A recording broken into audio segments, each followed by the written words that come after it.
Today we are very much interested to hear from him the very new facility, a wind profiler, ST radar, uh, near Calcutta, around 50, 60 kilometers from Calcutta. So actually the site was there since 1950s. Okay? But this radar is a new addition as a DST SARB project. But now there is some discussion going on. The MOES institution also wants to make use of this thing. We are requesting all IITM modeling and observation group to extensively. So yesterday I think suggestion he got that it should be projected as a national facility rather than one facility for one university or one facility for thunderstorm. It should be annually for all weather systems and for all institutes in India. It will be really a good facility in the eastern India, along with possibly the Guwahati profiler. We are very much interested. Welcome you, sir. Please give your talk.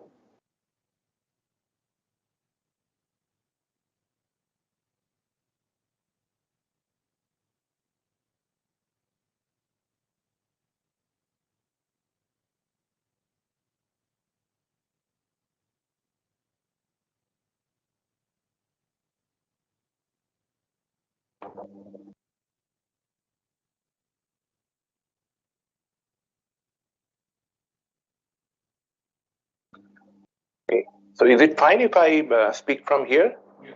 Okay. So good morning, everybody. And at the very onset, I'd like to express my sincere gratitude to Indian Institute of Tropical Meteorology for inviting me to deliver this 51st Ananthakrishnan Colloquium here today. Actually, as I found out very recently that Dr. Partha Mukhopadhyay is an alumnus of a department in the University of Calcutta itself.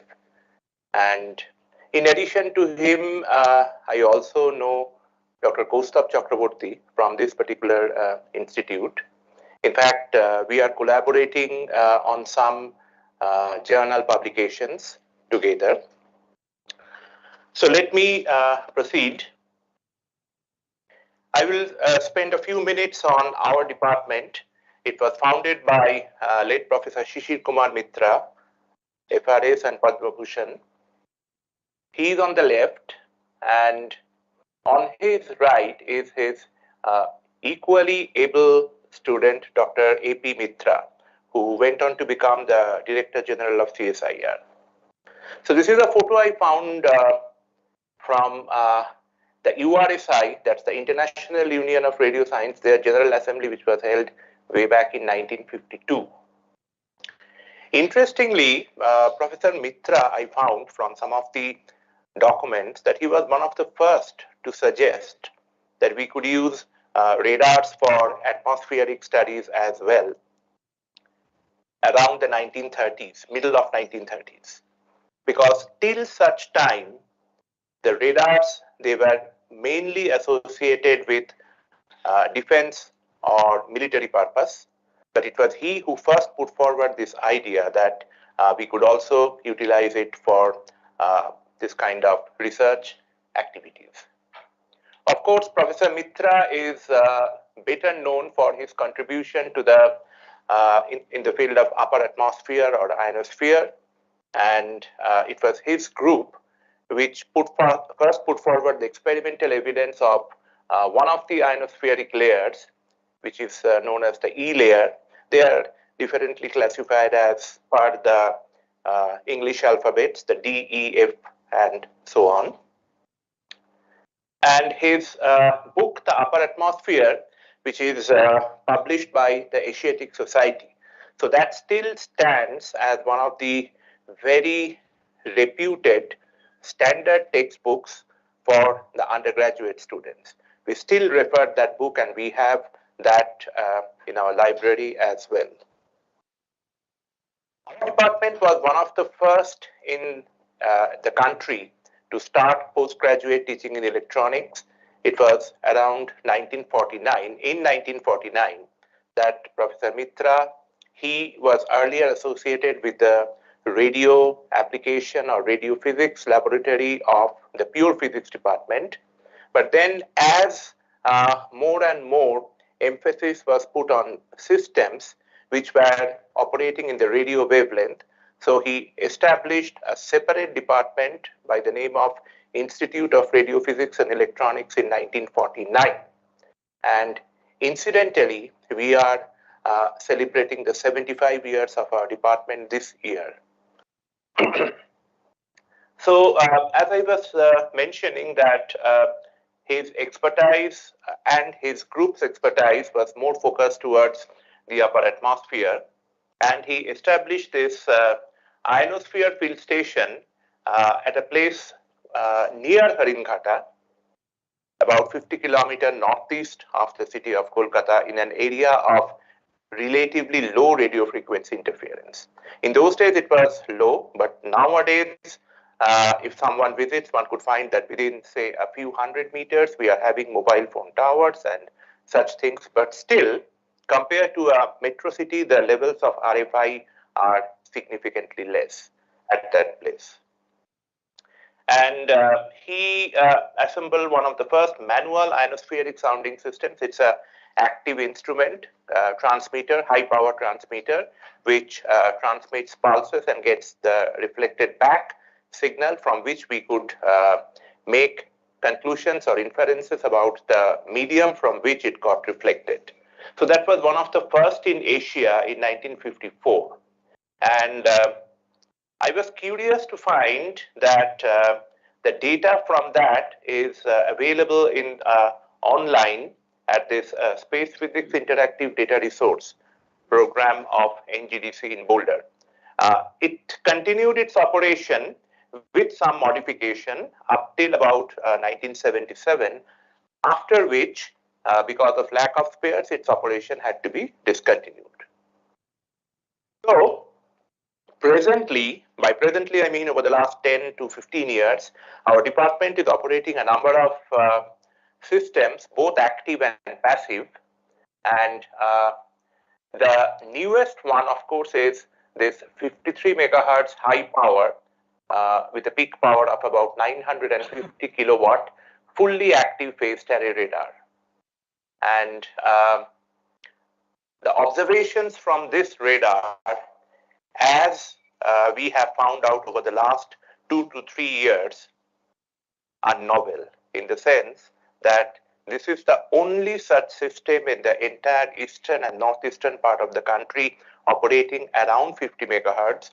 50 megahertz, we must remember, is a big challenge compared to higher frequency radars, which are smaller and more compact in size and do not have such high power requirement.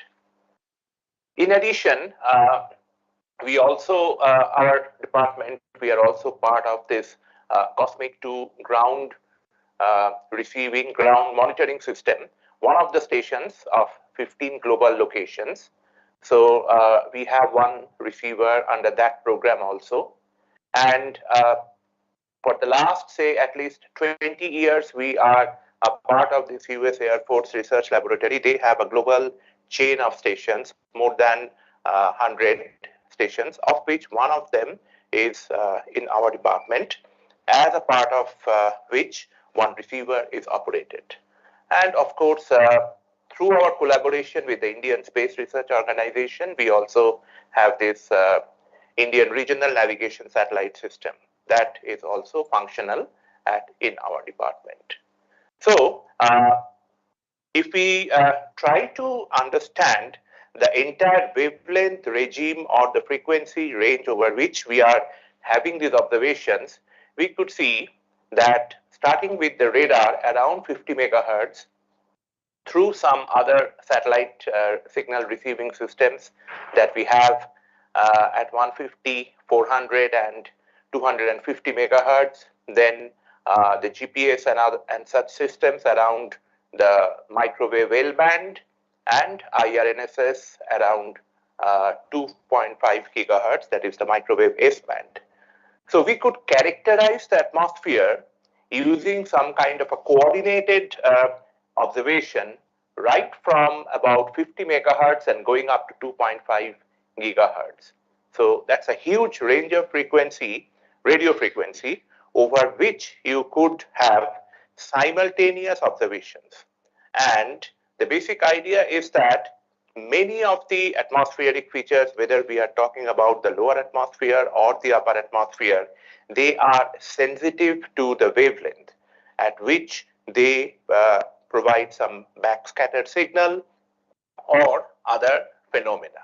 So once you have this entire suite of instrument operational across this several decade of frequency range, so that will provide us with a unique data set. In fact, we have performed a few experiments where we have combined the different systems that are there into one integrated setup.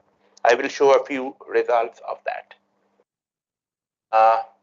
The location of our station is also quite interesting because if we consider the geomagnetic field orientation, then basically in the upper atmosphere we have a phenomena which is known as the equatorial ionization anomaly, that is with respect to ionization, where you have a trough of ionization over the geomagnetic equator and two crests of ionization at off equatorial locations. So Kolkata is near one of the northern crest. In fact, if you join a line connecting Kolkata and Ahmedabad from east to the west of our country, so you can imagine that it is more or less above that imaginary line that you have the northern crest of ionization, where you have much higher values of ionization and greater values of this ionization that also prompts or that also triggers more severe propagation effects for different kinds of radio signals. And nowadays, I should say, since the last unusually low solar minima that happened around 2009-10, there is a suggestion that we should not study the lower atmosphere and the upper atmosphere in isolation. These are kind of a coupled system, and there have been some reports which suggest that there could be different kinds of wave activities generated from the lower atmosphere which could propagate up and trigger some of the effects that we do observe in the upper atmosphere. This is the DST SERB National ST Radar Facility which has come up. It was commissioned November last year, towards the end of November, and it looks quite good from the outside, because you can understand that all these antennas are aligned along a particular direction, which is along the geomagnetic north-south. And there is also very important inter-antenna separation between two antennas along a line as well as two antennas in two adjacent lines in terms of fraction of the wavelength of the operating frequency. So that has to be a very precise measurement which has been done. At the very onset, I must say that this is a very prestigious project for the University of Calcutta, and through this project, we actually got this entire phased array system, which comprises of 475 number of transmitter receiver modules, each having a peak power of 2 kilowatt. So basically, we are talking about a total peak power of about 950 kilowatt. But we will be operating at 5% duty ratio maximum. So being at a lower frequency around 50 megahertz, that puts the condition, imposes the condition that you need to have a wide area, big area available. So this radar is the radar only, that is spread over nearly 7,000 square meter, and it is having 25 number of digital receivers. So that is a unique configuration in India. No other radar in India has that configuration, but it brings with it the challenge of huge data throughput. There is also something that one has to keep in mind when one is planning an experiment using radar. I mean, radar being a high power active instrument, it's not like, any kind of a passive radio signal receiving system that you can just turn it on, play and plug and play kind of a device. It needs extensive preparation for conducting a particular experiment. Then this is the first 50 megahertz kind of active phased array radar in an Indian university setup. But having said that, we must also understand that it brings with it a lot of challenges, particularly in an university system where there are limitations of resources. And we are also planning to have this provision of remote access. That means it is not that we will be uploading the data into some cloud or kind of a thing. That is also there, like NIC has some government-funded cloud services available, NIC. So we are also thinking about that as an option, that if in the case that a particular experimenter is not able to be present physically during a particular experiment, they could still access that data using that kind of a remote access. But of course, it has to be through some proper authentication. So there are different stakeholders in this particular project or facility, Calcutta University and the Science and Engineering Research Board, which has provided the financial support and also the inputs as far as the science and technology of developing this system is concerned. But now there is a requirement to involve as many users from the country as possible. This is being developed in the framework of a national facility, and its data will be open to all academicians and researchers across the country. There are, at present, at least being in an university system, I don't foresee any kind of data holding policy or such things. So the data will be available. Even as I speak, if any of you are interested in the data, we have a pilot version of the radar which was operational from 2018 onwards. So from 2018 to 21, we have that data. And from 21 onwards, we have the full data available. And from 22 November onwards, the system has been commissioned, so that data is also available. So what you need to do is simply write a very short, kind of plan or program that you want to do in future. Or if you want to work with an archive data, my email address is there. So just send me an email. And if we have the data, we will always share that data with you. So this is the location of this radar, and it's almost about, say, 50 kilometers northeast of Kolkata and very near to Bay of Bengal, the northern part of Bay of Bengal. And the Google image shows it something like this.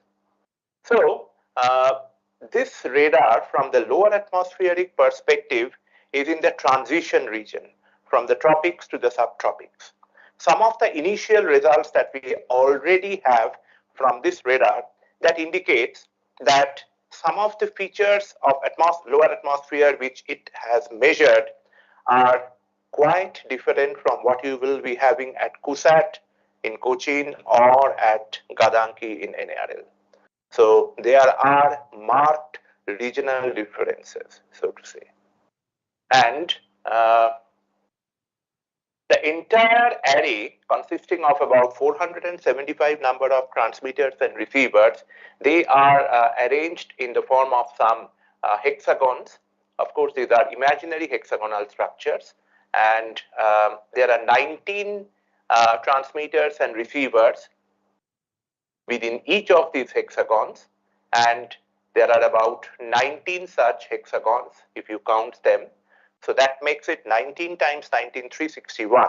And the remaining 114 transmitters and receivers are distributed across the periphery, around the periphery of this 95-meter diameter, nearly circular area. One of the biggest advantage of this kind of a radar, of this radar I should say, is that we could electronically steer the beam from zenith up to 40 degrees. The configuration which was given to the manufacturer was up to 30, but we have seen that we could go even up to 40 degrees without the problem of grating lobes. And full 360 degree in azimuth at 1 degree separation. So that's a very big plus point. And some of the performance parameters is that it provides us with 50 meter. In fact, we have gone down to 37.5 meters resolution now, up to the first 3 kilometer and 150 meter above that. And other than the radar, we have had some of the basic facilities also developed as a part of this program. So this is the radar control room. We have some minimum requirement of a data analysis room, the test and measurement lab, a small meeting room.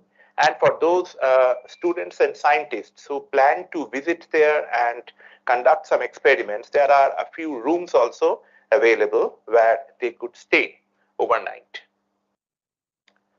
This is a snapshot of the radar control software, because one has to understand that for those engineers and other technical persons who are actually operating the radar, if you are having 475 numbers of active devices spread across 7,000 square meter area, it will not be physically possible to go and check each of these devices one by one in person. If you have some kind of a graphical user interface from where you can quickly have an idea that if there is a red dot anywhere here, like this one, that means that in this particular hexagonal structure, in this particular sub-array as we call it, this particular antenna, every antenna has got a unique number and nomenclature. So that particular transmitter or receiver has got some problem. That problem could be because of the non-functioning of the 60-volt power supply, the high power supply that is needed. It could be due to some communication failure which is happening between that particular sub-array or that particular transmitter and the radar control building. The radar control building is about 100 to 150 meters away from this entire array. And all these active devices are connected through optical fiber. So from this particular screen itself, it will be possible for the operator, the engineer, to detect that which of these devices is having a problem. Along with that, a basic message about the kind of problem that is also displayed. In fact, you know, the first version of the software which was delivered did not have all these features, but we sat with the manufacturer day in and day out, and we made them modify the look of this particular GUI as per our requirement, so as to ease the operation of this kind of a huge research facility. So, although presently for most of the experiments we transmit like 5 beams, the zenith, north, south, east and west, but there is a provision that we can go even up to 99 beams. We could transmit 99 beams at a particular time. And as I was mentioning that it will cover the full azimuth range of 0 to 360 degree and an off-zenith angle of up to 40 degrees. And the basic information which this radar provides is, of course, the 3 components of wind, wind speed and direction, and of particular importance is the vertical velocity. An ST radar could provide this vertical velocity with a high degree of spatial and temporal resolution, which no other instrument could provide us. And it is this vertical velocity which holds the key when it comes to characterizing severe weather conditions, the updrafts and the downdrafts.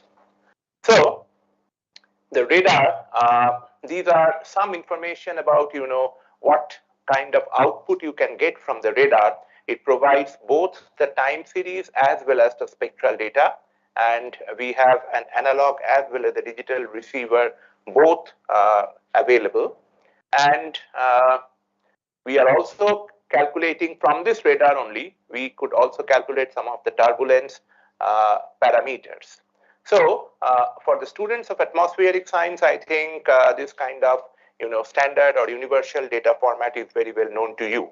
So we have ensured that we are having the output data in this kind of a uniform format, which could be very easily read.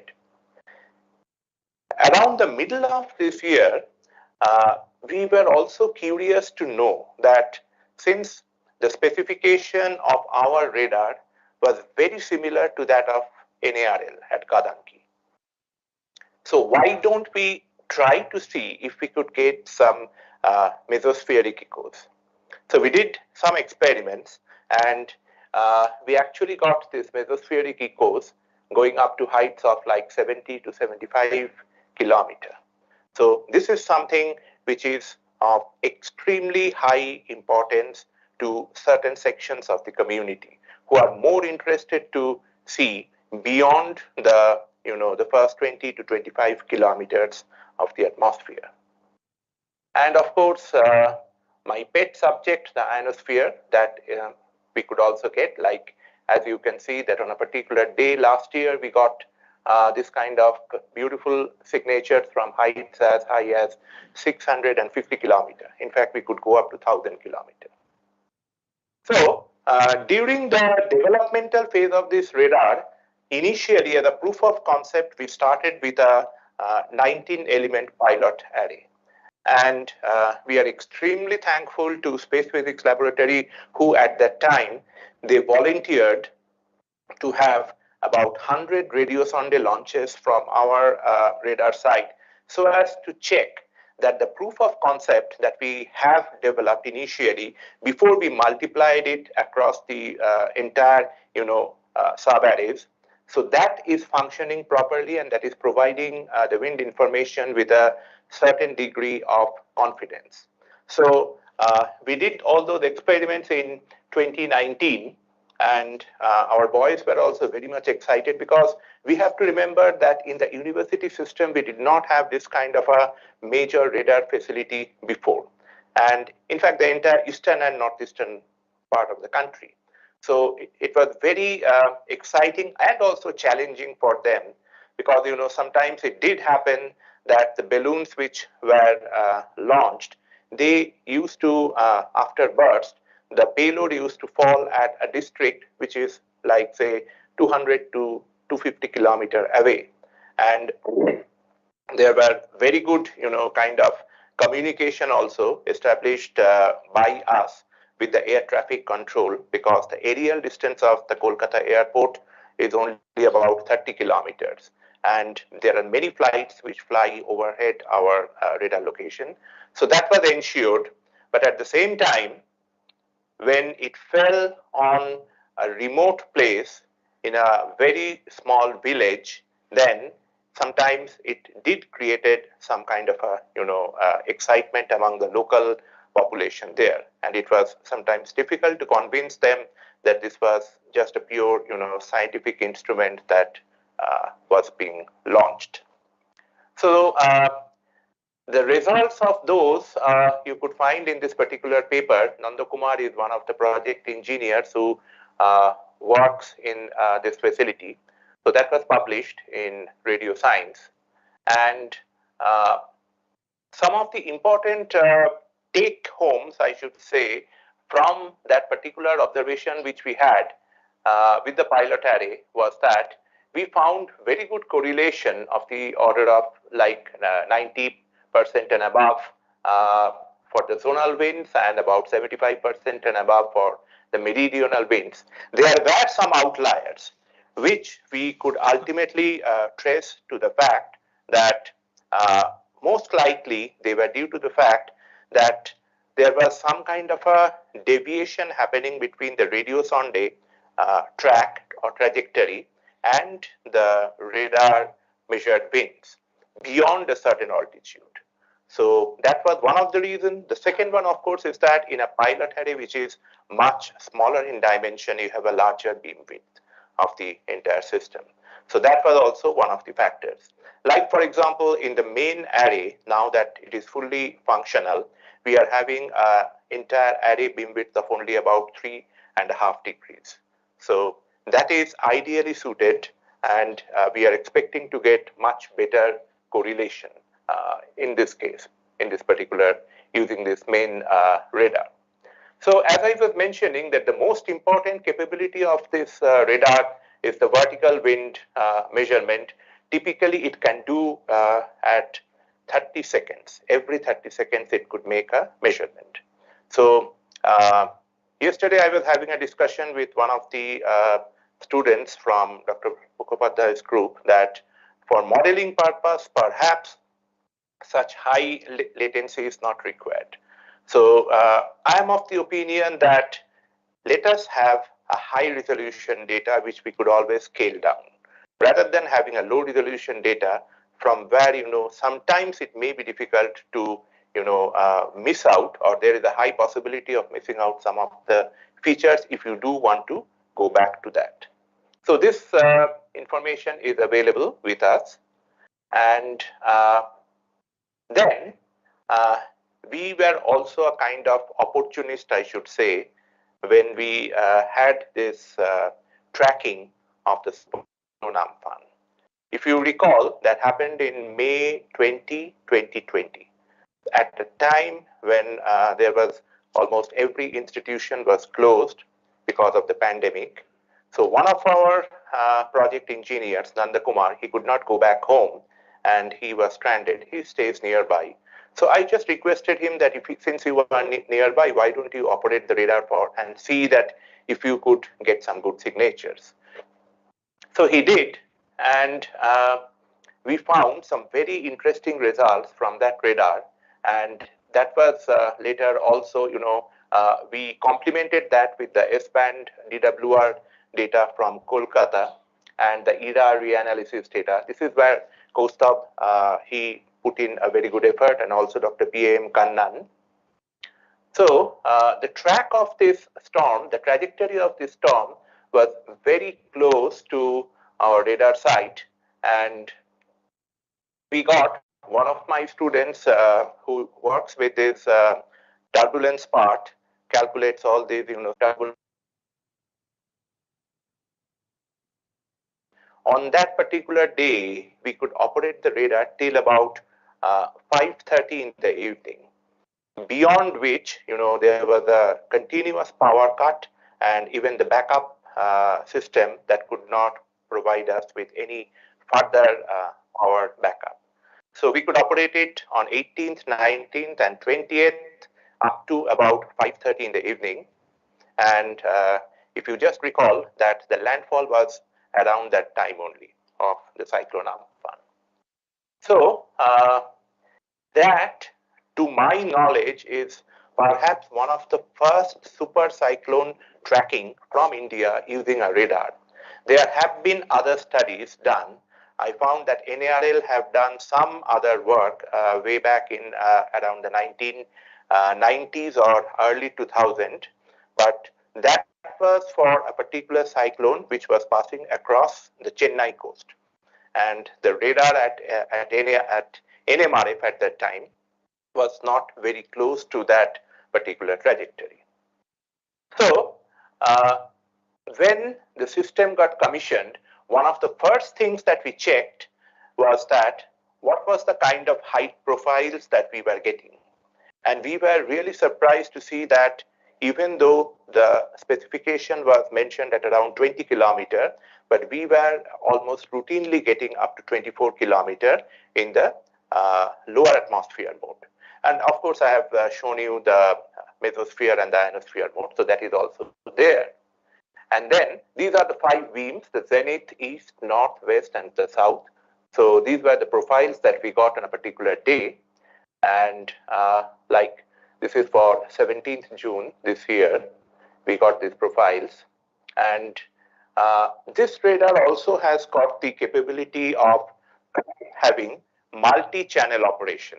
Like in the DBS mode, most of the research papers that we find, they operate in a single channel or 2 channels at most. But this radar has got the capability of providing you with the data from 25 channels. So that's a huge amount of data. So if someone is prepared, and by preparation I mean there has to be very specific algorithms and programs developed in order to handle that huge amount of data. So we also checked that whether the system is providing us with the data or not. So each of them corresponds to one particular channel of the data, and the number is mentioned over here. Basically the in phase and the quadrature channel data. So all these are there. Then when the main radar was commissioned towards the end of last year, we also performed another wind comparison with the radio sonde measurements which are being done from the Calcutta airport. There's an aerial separation of about 30 kilometers. So till now, we do not have any kind of provision for launching another set of radio sondes from our location. So that is where we also need support from different institutions. It could be IITM, it could be other places as well, so that there could be a co-located radio sonde launches. Although these results are very encouraging, and you could see that even up to 17 to 18 kilometers, we are getting very good correlation between the radar and the radio sonde measurements. Although there is some kind of about 30 kilometer separation between the radar site and the radio sonde. And these results have been communicated now in IEEE, I think, communication letters. So it is under review. And another student, he is also interested in calculating all these, structure constants. And this idea actually came to us because in 2021, when the main radar was nearly ready, at that time, all the 5 radars in India, CUSAT, NARL, Calcutta University, Guwahati University, and ARIES, we came together to perform some kind of a coordinated observation of the Indian summer monsoon. And in fact, last week only, we are in the final stages of preparing the manuscript, which is going to be communicated arising out of that particular campaign. So there we found that ARIES, Guwahati, and Calcutta University were reporting different values of some of the atmospheric parameters compared to maybe Cochin and Gadanki. So that was something that he visited our radar facility some 1 week back. So he is also of the opinion that there, as well as across maybe different seasons, parameters like the structure constant or maybe the mass flux, so that we do not have to depend on some theoretically computed or assumed value of some constant when we try to run our models. So research purpose radars are there. All these 5 radars that I mentioned, they are not meant for day-to-day weather forecasting, but these 5 radars could cover a significant part of the Indian landmass. So there should be, some kind of a consortium through which this kind of a national level campaign may be conducted very soon. So we are already in collaboration with IMD. They have put up ORG, and they are also in the process of, setting up 1 or 2 other meteorological sensors like AWS and high wind speed recorder at our field station. and we have also shared the data from our radar for this period 2018 to 2021. So before I go to maybe the final stages of my talk, then I'd also like to mention that one of the very interesting things which I mentioned at the beginning was that since we were having a number of instruments operating at various radio frequencies, so we planned one experiment where all these instruments, starting from the radar, the GPS at L band, and the IRNSS at S band, so basically from 50 megahertz to 2500 megahertz, we were operating all these systems together on some days of this year, March and April. And we got some very good results, which we have recently communicated to radio science. And we could find that there are certain, kind of phenomena which are not yet very well known to us. Most important being the fact that the different scale sizes, whether it is the lower atmosphere or the upper atmosphere. So what kind of response will they be? We have some kind of, a very empirical, like frequency to the power minus 3/2 kind of a idea set in our minds, that the scale size which will correspond to a particular scattering mechanism will be of that order. But we have found that it may not always be so. Like we are having some kind of a feature being observed by one of these S-band systems. These are the S-band systems at post-midnight hours. But then in the radar, which is at a much lower frequency and is expected to be much more proactive around that time, that is not showing those signatures. So basically, as far as radio propagation is concerned, as you go higher in frequency, the intensity of these effects are supposed to die down, but it was not so. So there are certain things which still needs to be done. Some of our BTech and MTech students, they also got very much interested, and one of the first, kind of calibration that is required for any kind of a radar facility is the moon echo observation. So we did that with the help of our students, and the Department of Astronomy and Astrophysics Space Engineering of IIT Indore, they are also interested in performing some passive radio astronomy experiments. That means where we do not have to transmit anything, it will be only operational in the receive only mode. So they have tried that and got good results with the Virgo, Taurus, and I think they are now trying for Pulsar. And one of our students also got, a best paper award. So this year, starting this year, the university took up this major initiative that this being a national facility, at the university end, while we welcome participation from researchers and students across the country, within the university also, there should be a major platform where different departments allied to this particular topic will put in their, inputs. And as a result of that, other than our department, the Department of Atmospheric Science, Information Technology, Environmental Science, Statistics, Applied Maths, we all came together, and we are working on some of the areas like to develop, some kind of a mathematical, statistical modeling with machine learning approach. Of course, the validation of that approach will improve as we pump in more and more data into that kind of as the input. So now we are having about 2 to 3 years of data. So as we go on, the efficacy of that particular model is expected to improve with time.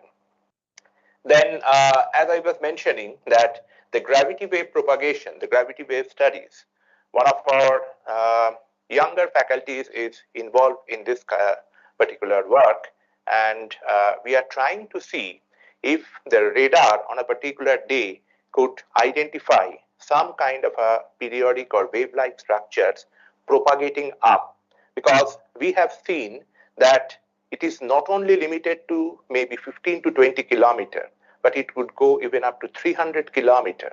And using the radar, we could get signatures whether in the mesosphere or in the ionized part of the atmosphere as well. Some journal publications we have already done, and in addition to these, there are two others which are under review. So one of the very important things nowadays, is to put your system on the, so to say, social platform, so that people get to know more about your things that you are doing. And last December, we were very fortunate to have Shri A.S. Kiran Kumar, who was the former DOS secretary. So he was there in Calcutta, and there was one National Space Science exhibition organized, and he visited our radar facility stall there also. And this year, we also had one radar workshop jointly organized with NARL, and the Doordarshan Kendra, they have also done some program on our radar facility. So the basic idea is that we already have kind of a repository of various institutions who came together during the early phase of this particular facility. It was in 2019. We plan to have another one maybe in 2024. And in 2019, we had, as you can see, that a number of institutions had come, many universities from the Northeast. NCMRWF was also there, and some of our regional places, IIT Indore, NARL, IITM Pune was also there, and ARIS, CUSAT. So all these places, their people came, and they put forward some of the ideas which we documented. So this being a national facility, it is all the more important that there should be, at least 3 to 4 active research groups working on the radar. It could be on the same domain, it could be on diverse areas as well. And towards that end, I think, IITM could play a very major role as one of the very important stakeholders, because IITM already has, the proven expertise and knowledge in this particular field. But to be very honest, at the university system and setup, we are still in a learning process. So we have the students to help with this kind of experiments. That human resource is there, which is available for training and for further development. But we would need also the handholding of, the MOES, in particular IITM and maybe IMT in this endeavor. So this was the brainstorming meeting that was held. So as a final, kind of takeaway from this facility, I should say that these are the different areas that one could work on this particular, using this particular radar. And of course, nowadays, every funding has to be justified with the kind of society in, kind of advantages that you could provide, because we have to remember that all this is common taxpayers' money. So these are, some of the outreach that we have done so far. We have a dedicated website, custr.org, where you can find information about this radar. And we also have a YouTube channel. If you just go to YouTube and type CU space ST space radar, you will find all the different lectures that we have organized, all the different programs that we have.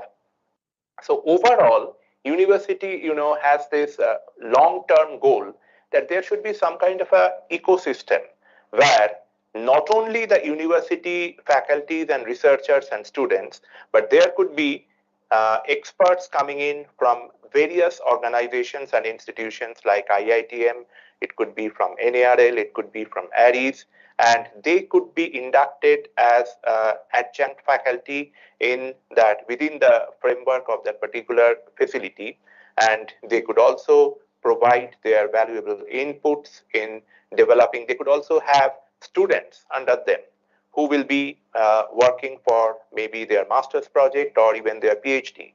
And those students, they could be either from that institution itself and could be using that data, or they could be from other places as well. So it will be kind of,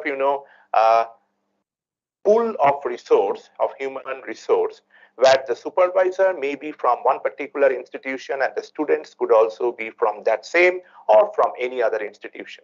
So that ultimately it is the students, the researchers, who get the benefit of the expertise from that is available with that particular domain expert. So these are, as I was mentioning, the radar website and on the YouTube. That's all. Thank you.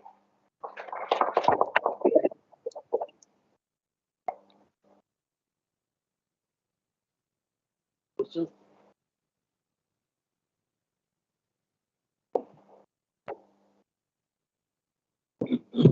Any questions? Actually, you have shown that you can get vertical velocity very nicely. Yes.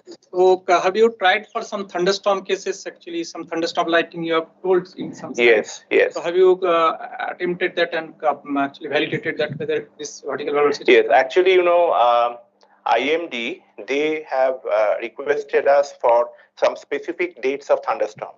We have provided the data to them. As on date, one of the problem is that we are still working on this DG set, and there is also plan for a solar power plant there. Because otherwise what happens is that the backup facility, the backup power that is presently available, sometimes, this being situated remotely, about 50 kilometers out from the city of Calcutta. So whenever there is some kind of a thunderstorm or severe weather, there is a possibility that there will be a power failure. So within the next 6 months or so, we are finalizing and installing this kind of a alternative backup power within the ST radar facility itself. So that would ensure, the continuation of data. But still, we are having sufficient amount of data with us. So if you have any specific interest or date, you can send me a mail and we will be happy to share the data. I think that cyclone, regarding cyclone, actually you have detected Yes. that Amphan you told. Yes. So nearby other cyclone detection radar, have you intercompared that results? Yes, actually we also, for that paper, we also use the data from DWR in Kolkata. Okay, so these two are the only radars which we have access to the data. Now actually I learned also from Dr. Shijo that there are some Navy radars at Visakhapatnam which is also, kind of able to provide data. But at that time, we did not have that information. Or any higher, just like a mesosphere and then the ionosphere, etc. Yes. Have you anything relation with IUCA and just Pune IUCA? No, IUCA actually, the present, not IUCA, we are having some connection with NCRA. The present director, Dr. Yashwant Gupta, he is very well connected with us. And as I was mentioning that this passive radar astronomy part, so they are also very much interested in this kind of, experiments that we are doing. Very nice lecture. Thank you. Yeah, interesting talk, sir. You showed one plot, time height intensity plot of SNR. Yes, yes. For that time, I think vertical velocity information must be available because you have the cyclone passing over the eye walls and the inner rain band region. So that would be interesting. What are the magnitudes of vertical velocity? And do you have any plot or any results? Because that's the SNR is there. That is actually included in that paper. So I could share with you that paper. Okay. We have the plots of this vertical velocity. So what are the typical orders of the magnitude? The typical magnitude during that Amphan that we got, I think, was, if I remember correctly, greater than 40 meters per second at least. For vertical velocity? Yes, the vertical velocity that we got. Anyway, I will share that paper with you. Nice, sir. Thank you. Excellent talk, sir. So I have just one question. In one of your validation plots, you're telling that I think that exercise was carried along with SPL fellows. Yes. So you mentioned that during precipitation versus non-precipitation days, the difference between the measurements was a little higher during the precipitation days. Right. So could you let us know why is it so, or any reasoning behind that? One of the which SPL he concluded in that paper was that during the precipitation events that we had during the months of July and August 2019, so as the payload was going up, the rain drop size distribution near to the ground and at heights of like say 10 kilometers or 8 kilometers, they were different. So while the radio signal which was transmitted by the radar, that was unaffected more or less around 50 megahertz by those drop size distribution, the payload was perhaps sensitive to the variation in the rain drop size distribution. That was one of the suggestions which, one of the queries actually which one of the reviewers also they raised. And so this kind of explanation was given that between the precipitation and the non-precipitation events, this correlation was perhaps, different because of this particular reason. So in such cases, maybe we should give more preference to radar products in like this. Yes, okay. yes. Thank you. Thank you for a very nice because talk. actually, these radio sonde launches from that radar site also has to be very meticulously planned because it is during those months that the radar facility, that place is very near to the Bangladesh border. So the direction of the wind, if it is away from that border, then it is useful. Otherwise, retrieval of the instrument might be an issue. Yes. Yeah, sir. Yes. I'm curious to know how do we achieve a resolution of nearly 50 meter at 53 megahertz signal? Oh, that engineering part, maybe my engineer could answer.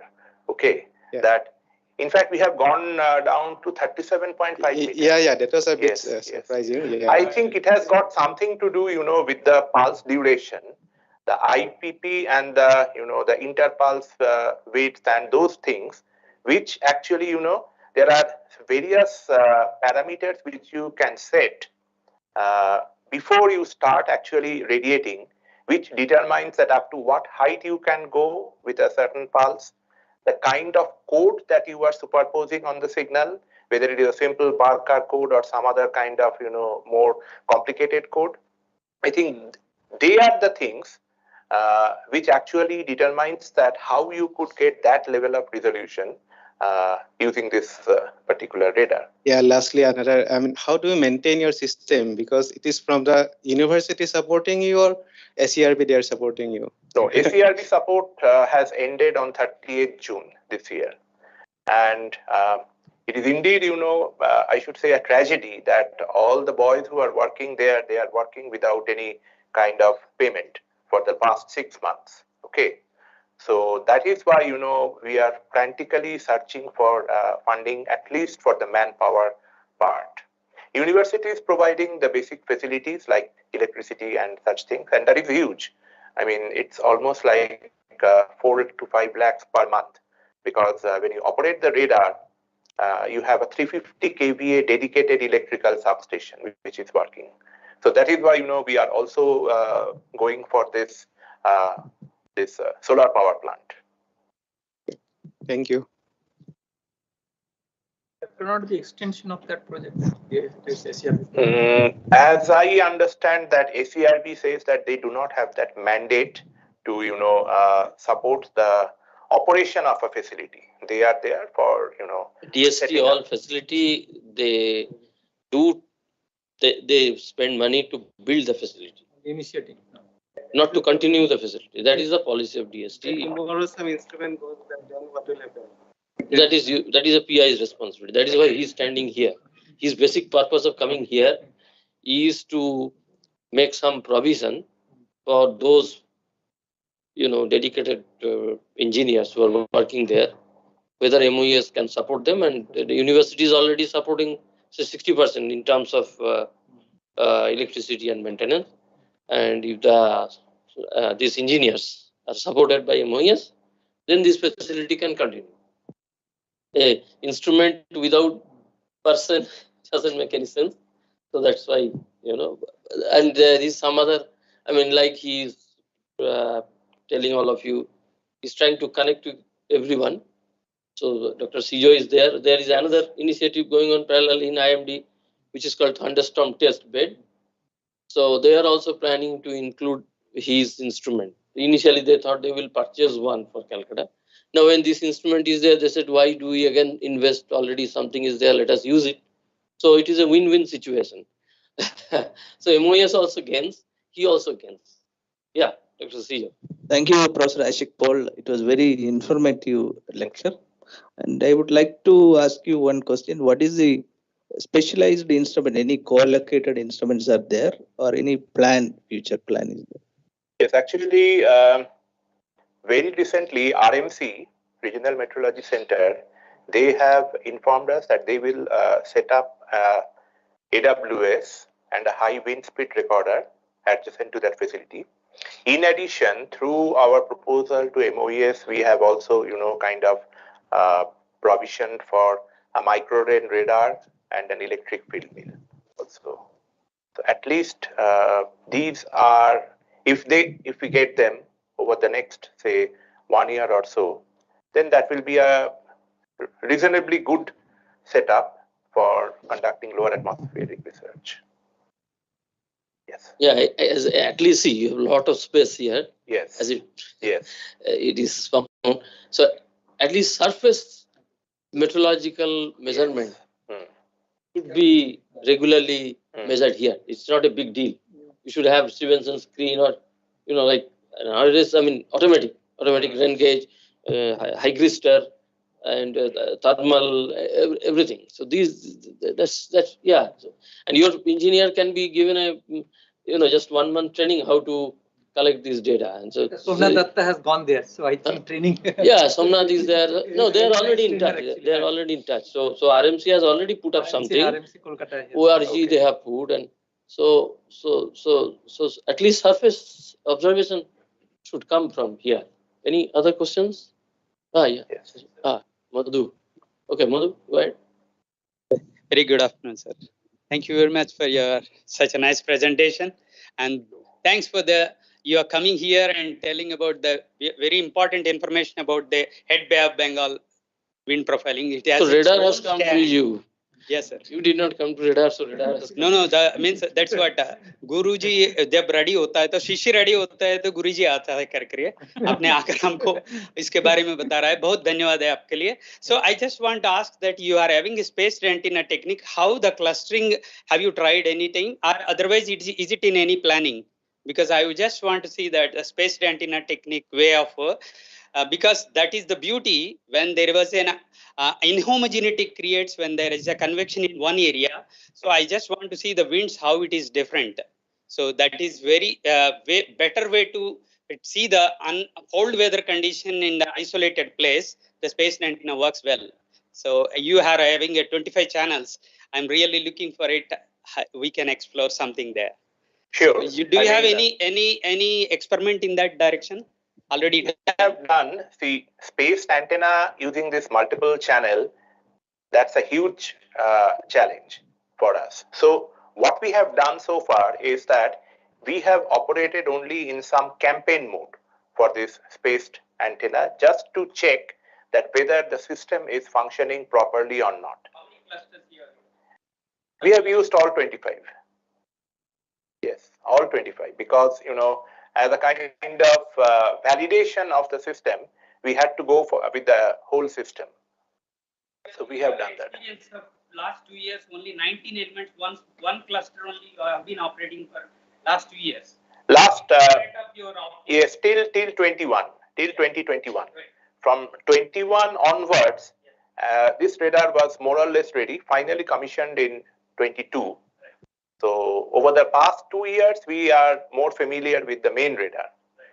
So I would request you, why don't you plan some experiment using this space radial mode, and it would be very nice if someone who is having the expertise comes and you could stay at the facility itself. So welcome. You said this radar has a facility to steer the beam in 360-degree azimuth. Yes. So if that data is available, one can look into the VAD profiles also. Yes. Because that's another anyway it is measuring the natural winds, but theoretically also that can be tried up. Yes. So, do you have that data set available? Yes, that component is also there in our this RC software, the radar controller software. Yeah. That option is also there, that you can get the VAD profiles from there also. Okay. Yes, data we have. So if you want to process it, offline, then we can also share the data with you. Thank you. Thanks for interesting talk. So you said the specs are similar to NARL radar. So is the number of elements are also similar, or no? NARL 1024. I mean the 50 megahertz radar at NARL. That is 1024. Even QSAT also has 600 plus elements, right? So you were because it's based on antenna distance, maybe. Okay, but still you are able to see up to ionosphere and more. Yes. I mean this 50 megahertz, whether you will see up to the ionosphere or not, one of the primary conditions for that is the frequency. Like 200 and 400 megahertz, you may not see the beyond, say, the first 100 kilometers. But at 50 megahertz, you will definitely see. Provided, of course, that condition of, the quasi-transverse propagation condition. That is where you maintain the orthogonality of your radar beam with the geomagnetic field line. That orthogonality condition is satisfied. So you mentioned this is the first active array radar. Yes. But NARL also converted into active array, right? That later? Is it later? But active, active phased array in the eastern and northeastern part of the country. Okay. Around 50 megahertz. University system. Okay, thank you. Also, I think you could put some data availability dates or something in the website. So maybe the collaborators could see and identify some event and request. Sure. That may be better. That's a very good suggestion. We will do that. Yeah, thank you.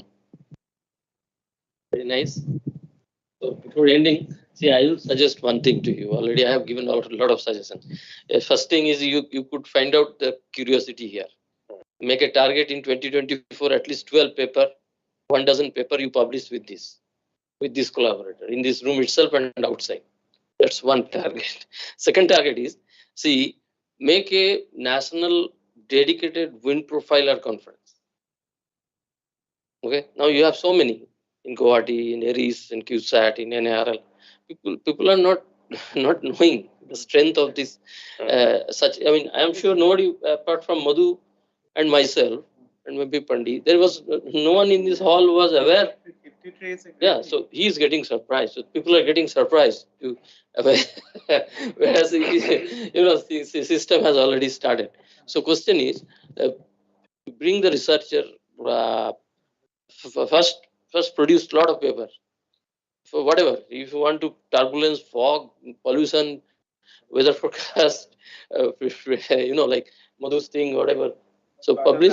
There should be mechanism to sustain it. That you don't worry. Yeah, I'm just saying. See, I went all the way. So to him, I am not an ionospheric scientist. I am not like Madhu's this thing. My background is different, and you may not be knowing how he is standing here today. What are the homework I did? I don't want to share with you. Let it be aside. So whatever needs to be done, I am trying to do. Okay, at least till 31st July next year we'll do. But question is, you people take it forward. Okay, we are now at the fag end of our dissipating stages. You people should take it forward. Very useful. So as Dr. Pandituru has suggested, in your website, you can keep a calendar. Okay, all green data available. all red dates that are not available. Based on that, these people and their collaborators, students, they can make, oh, acha, okay, this time Amphan happened, this time thunderstorm happened, this time nothing happened, okay? So whatever. So they can make, and then they come to you, you will get a lot of email, I'm sure. And then things will start rolling.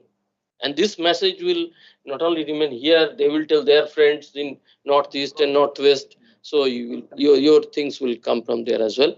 So bring out more publication, make it more visible, and make wind profiler more popular. This instrument is still not popular. I don't find it is a very popular instrument in India. So make it popular in the community.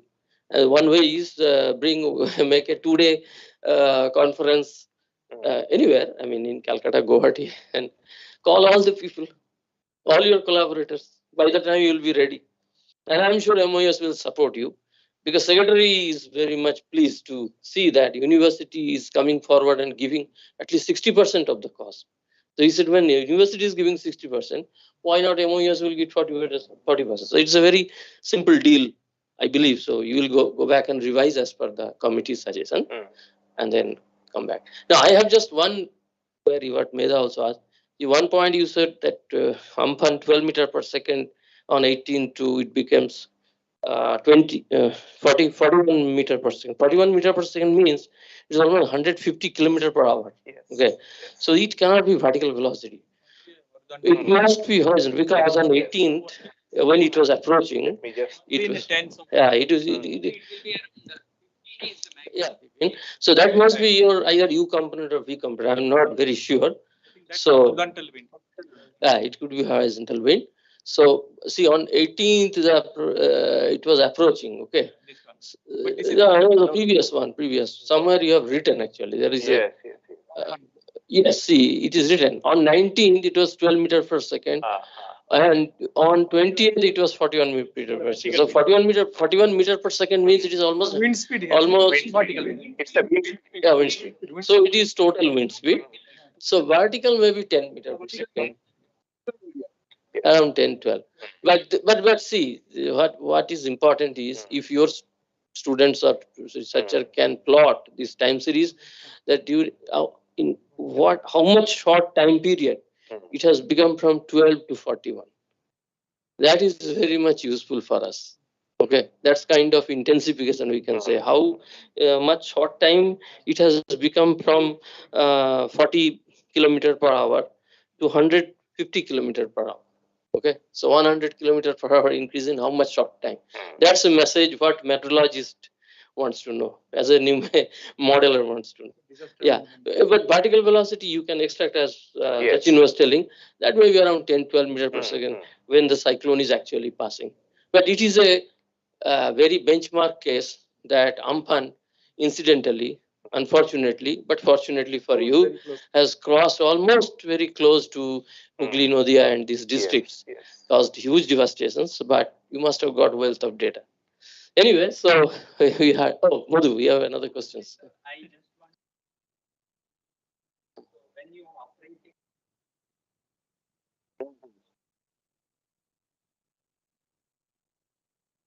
whatever you are keeping 5 beams and getting from the 1 kilometer to 20 kilometers like that. No, I don't think for the common mode we are using all the 5 beams. I don't think so. So those specifications are there in my mail. So and just in general, much technical. But you operate the common mode. Yes. 15 minutes to yes. Every day. Maybe at your convenient time of your manpower. I understood the manpower. No, that was for a common period, you know. I mean, all the 5 radars, we decided that on these dates, we will operate, say, from 9 in the morning to about 6 or something in the evening, 6 or 7 in the evening. That is a campaign. Yes. With a time. So how you are the health of your radar, and also the property of it, this thing is the wind profile. So definitely you are going for a three non-planar beam. Yes. South of east and west you take one. Yes. North and south and one zonal. So So these can be operated for just for 10 to 15 minutes in a day. Yes. If it goes on, because just now full-fledged radar has came, then it can be a very good thing for a normal condition to a abnormal condition. What is translated and what is the changes? Even one profile in a day is initially sufficient, unless there is a big users and requirement. At least you can create a common mode, but not for the this way. Whatever usually MST radar 20 people. Because you have this lower coverage also, because you have a 0.25 bird, 0.5 is the pulse length. You are coding with a 0.25, that's why you are getting like 37.5 37.5 meters or something. That means your first height can be 300 meters or so. Yes. So you better operate in the low mode with a small pulse. The high mode is obtained. Just for 10 minutes, this one at 10 minutes per day, that can be a common mode data. That can be displayed in your everyday website. Yes. Yeah. So that day, this is the wind.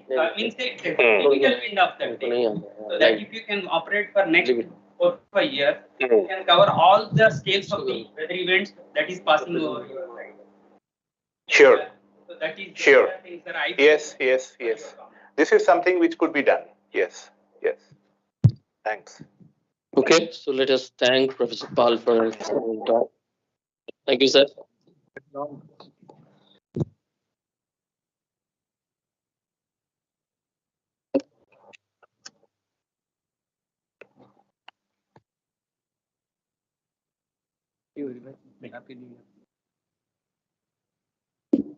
Yes, sir. We wasn't